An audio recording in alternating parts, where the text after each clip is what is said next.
Have you ever heard a sound that you couldn't explain? A sound that didn't belong. A sound that made every part of you want to run, but your body refused to move? Tonight's story is not just about a sound. It's about a music box, one that doesn't wait for someone to open it. One that plays on its own. And when it plays, something comes with it. Stay with me until the end. Because by the time we finish, you'll understand why this particular music box should have never been found. It started with Claire.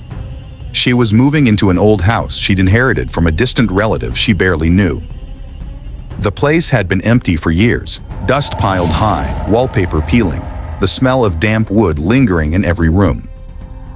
While cleaning the attic, she found it, a small wooden box, no bigger than her two hands. It was delicately carved, with roses and thorned vines etched into its surface. Strange symbols covered the lid, worn down as if someone had tried to scratch them out. But what caught her attention was the crank. A brass key sticking out of the side, perfectly intact despite the years of neglect. It begged to be wound. When she turned it, the soft tune began to play. The sound was fragile, haunting, like a lullaby meant for no one. She felt her chest tighten, as if the melody reached into her bones. For a moment, she swore she heard faint whispers under the music, voices just out of reach. Claire laughed nervously and put the box aside. But when she blew out her candle and went to bed, the music started again. By itself. The first time, Claire thought maybe she hadn't fully unwound it. Maybe the mechanism just kept going. But the sound grew louder in the dark, echoing through the hallways. She climbed the attic stairs with a flashlight, and there it was, sitting exactly where she left it, lid shut, crank untouched. Yet the tune played. She tried to open it, but the lid wouldn't budge. Her hand trembled as she grabbed the crank, twisting it hard to stop the gears. The music didn't stop. Instead, something else joined in. A knock, slow, hollow. From inside the attic walls, Claire stumbled back, the flashlight shaking in her hands. The knocking grew faster, in rhythm with the song. She ran, slamming the attic door shut. But she could still hear it, the tune, the knocks. Following her down the stairs, that night she didn't sleep. And when the first rays of sunlight touched the house, the music finally stopped. Days passed, but the box never stayed silent for long. Sometimes it began at dusk, sometimes in the middle of the night. The tune crept into her dreams, twisting them into nightmares of children's voices chanting, of pale faces pressed against the attic door, of hands reaching from the walls. She stopped going into the attic, but the box didn't care. The sound began traveling. One night, she heard it playing at her bedside. Another, in the kitchen, where every cabinet door swung wide open, and once it played while she was in the shower. The melody nearly drowned beneath the hiss of the water until she saw it.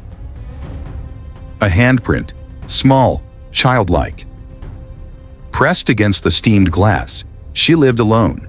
Desperate, Claire searched for answers. She went through the house's old records, journals, and newspaper clippings stored in the basement. That's when she found it.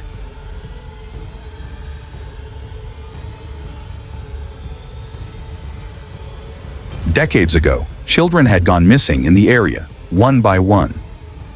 The reports never named a culprit, but whispers suggested that the owner of the house, Claire's relative, had been suspected. They said he lured children with music, that he had built something that never stopped playing, even long after his death. The last article ended with a warning. If the box plays on its own, do not listen, do not follow. But it was too late for Claire.